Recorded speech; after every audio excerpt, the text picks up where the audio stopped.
felt like an eternity. Well, yeah, you lose that track of time. All right. All right, so what are we doing here? What's our agenda? Basically, just talk about what we're going to talk about at some point. Hmm. So, So main thing, basically, nothing. yeah, basically nothing. Well, I have no actual point.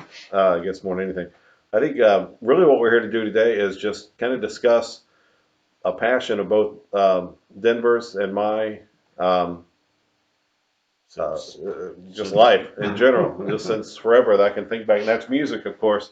My name is Darryl. This is Denver. He can how you introduce doing, himself in a guys? second. I'm And Denver. we're just gonna, I think, we're gonna kind of mold this to what people want to hear, what they Right. want to see, what they want us to talk about, if anything. And the main thing we're kind of concentrating on how we see this. Then, if you want to kind of explain that part, Oh, how we envision it. basically just him and I doing what we have done since we were able to Tiny. really. We're 4 years apart, Hmm. and just trying to figure out what we liked, what we grew up with, and how much we enjoy it, the impact it has on our lives, Hmm. the impact it has on friends, the memories, the certain Yeah, kind different of things. where were we when we heard a first a certain album? Yes. What made that album so important to us? It might not be the music, not that we wouldn't like the music, but not the most technical album or not the most musical album, not the most popular album, but just one that really brings back some memories from when we were younger. And so that's a few years ago. And then you guys can share the same things. You know, where were you when you heard this song? There's nothing to us, at least to me, that brings back a memory more than hearing a song. Right. You know, Yeah. music just takes me back to a certain time period, and it can be very recent if it's newer stuff. Well, and with that being said, just recently, which by recently I mean last night, a good friend of ours that he's our brother, in it, you know, Chad could be, no, and well, Tom, Chad, and I was talking about Tom. Tom though, our good friend Tom. He lives in Florida. He came to visit us, and brought his new wife, and he introduced us to her. But we did what we always do, and it was the same thing, talking about music. Sometimes we Always repeat comes down to ourselves. yeah, Sometimes we talk told the same about what story we 100 times. yeah, So and figure might as well share it with new people. yeah. Yeah, But they're things we enjoy. It's what we grew up doing and knowing and feeling, and it kind of began with our families. yeah. The musicality within our families, the support they gave us to either start a band, manage a band, have a band come to our house and even rehearse there. That none of the Right. people in the band lived there, Yeah. but so we, had music parties with bands playing live in the house. They supported bands I was in as a rehearsal space. Right. Followed me all over the country to watch me play. Hmm. And there's just a lot of, and all of our friends were kind of involved in that. Tom being one of them. Yeah. And I mentioned Chad earlier. He's a drummer, as I was, and he That's sat our around. youngest brother. Yeah, he sat around and watched him and his best friend Scott Ball Yeah. would sit around and just watch me and my friends record and play music, and we hope that was an influence. And those are all important people that got into our lives. I recorded with Scott. Might be doing some more stuff with him soon. But a little background on me: I've been a musician since I was 12, Mm. and played in a band called Urgent Cry years ago. Did some touring, recording. I did some studio work in the Dayton, Ohio area. I now live in Lake Monticello, Virginia, near Charlottesville, and just opened my studio, brand new studio, had it built Mm. Nice. to specs, things that I want to, make it kind of my own. Still doing that, and there might be some videos that showcase that if I get the musicians I'm recording to agree to it and so on. Mm. So, and Denny, what's Yeah, and me, Denver? I don't have the yet. He may I'll refer to make me yeah. as Denny every once in a while. That's what I grew up as. Mhm. Denver is my name.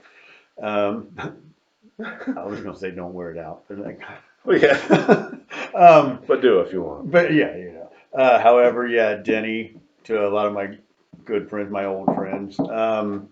So, but that aside, I don't have the musical talents him or my brother Chad has. I have more of the knowing what I love, enjoying what I hear, feeling what it makes me feel. Just Well, you growing have a up good with it. ear, and to me, that's a big part of on the production side. Good Right. ear and passion for music. So Oh yeah, I love it. that's all huge for me. I remember my first record player and record was those little suitcase Oh yeah, records, portable ones you record got portables. for. You could carry it. It was kids. I was maybe 5 years old. Mm-hmm. I'm not sure, roughly somewhere in there. And my parents, for my birthday, I think, got me one of those record players. And the very first record that I owned that they got with it was John Denver, "Take Me Home, Country Road." That's right. And so that stuff, yeah, it's just been a part of everything we've known. Mm-hmm. Our And it's still part of it. I mean, right A now big part of there's it. the nothing. I happen to marry someone this way too. Yeah. There's not a part of the day I'm not either sitting at my desk, in my studio doing something, or in my car, or out working on stuff. Music's always on. Hmm. And now we're in this discovery of new stuff, Right. trying to be. So we're going to kind of hit all genres, all times. Different time, probably Hmm. going back to the '60s, maybe '50s. Well, if we go back, yeah, I don't know that much about the Yeah, I don't 50s. either. So, but the 60s, yeah, I can relate to a '70s. lot more. But definitely 70s. Mm. We can, we'll definitely touch on 80s, and this is in no random order or, Yeah, no, it's just no, going to be because more or less what we get together and feel Mhm. like we want to talk about. and now we'll start sharing, what we can consider new music maybe within the last 5, 10 years. Yeah. It takes a while for bands to get going.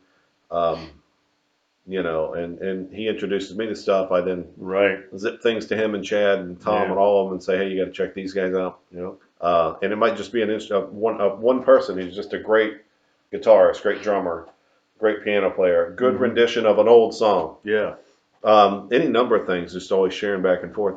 So we'll discuss some of those. We'll do some of our what we would consider top top five, best drum intros, top five best freshman albums, and we'll just each pick five and we'll just kind of go from there. Yeah. Yeah. There are a lot of people that I have recently been watching that do similar things. We're going to try to make it a little, I don't know what I'm looking for, a little simpler, Yeah, a less little less technical. technical as much as, and on that tech side, that would come from Darryl and our brother Chad and things like that. But me, it would be more from a listener standpoint of the music. Yeah, we're going to avoid things like the interesting chord change from Right. Yeah. this C sharp minor 9 to an A minor to whatever the case is, and go through the scales and even timing, and to touch more on the emotional side that it has, the effect it has on you as the listener, as far as the emotions go. Right. Cure comes into play with a lot of that. The subtleties, we're listening to some Cure today, and the subtleties in the bass line changing against doing harmonizing notes to really drive the song, and keep it simple like that. Not get into the technical side of why it sounds that way, but just that it does, Yeah. and it just a great writing tool. Well, it's like, something you love to eat, a pizza. I Yeah. don't need to know how it's made or what's going on with it. If I like it, I like it. Yeah. Bourbon. I don't have to know Yeah, a lot of the what, background on it. yeah, I don't Yeah. need to know all of that. I just know what I like and what I enjoy. And Mhm. that's where definitely I come in because once again, other than maybe keeping a little beat on some drums, that's about as far as I've went. And I'm okay with it. Mhm. I do enjoy many different types, and I have probably, I don't know if I guess like anything developed, and not that I am a connoisseur of all kinds of music. I can't, you get to technical things, who produce certain, I don't know all of that. I know some. At this point, I get to know and am familiar with different people that have the other part of it, but that's not part of my Yeah, thing. but there is going to be some old man nostalgia that we pull in here. The vinyl albums, of course, talking how you know, when we got into it and what we did when we opened the album, how exciting it was, reading about who the producer was and who wrote the songs. And, you know, right now my collection's up to about 1,000, pushing 1,000 vinyl albums. And that's something fairly new for me to get back into that collection. Yeah. And, yeah, I still listen to them. I don't just collect to collect. It's a matter of action. So a lot of our stuff that we discuss, we're going to have to show the vinyl album, just so people know what the cover looks like. We like other people, I think, the newer generation, to discover some older music, and that newer generation give us new suggestions to listen to and rank. And I don't care what the genre is. Right. And we might not be it might not be our style. Yeah, it might be something that we're like, okay, but we can feel like if we can appreciate things we don't care for. Right. Mm-hmm. Doesn't mean I'm going to listen to it. Doesn't mean I'm going to, and I can also really, for a number of reasons, not like, not respect, or not care about certain music also. Yeah, and so that if it changes, comes out, and it's not even necessarily the style of music. It's more of just what it doesn't feel real. yeah, or if it ends up being too produced, overly produced, not organic, Right. and kind of the way it was going. We were listening to, who was it we were watching today that went through 1987, the year The Professor?